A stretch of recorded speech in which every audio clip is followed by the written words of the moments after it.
ইংরেজদের সময় যে লোকটা কাপড় ধুলাই করছেন তার নাম ছিল মাতাদিন বাল্মীকি। উনি যেটা বলছেন যে এই মাতাদিল বাল্মীকি যিনি আছেন তিনি এখানে ইংরেজদের কাপড় চোপড় ধুতেন, তো সেই এই ঘাটটায় তিনি ধুতেন, সেই অনুযায়ী এখানকার নামকরণ হয়েছে ধোবি ঘাট।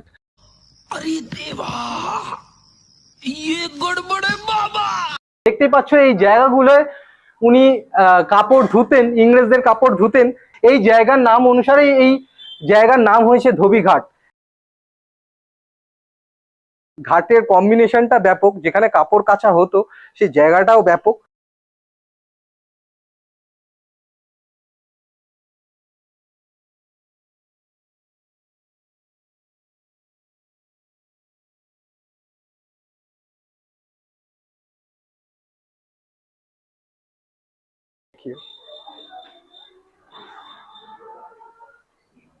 তো অনবদ্য একটা প্লেস।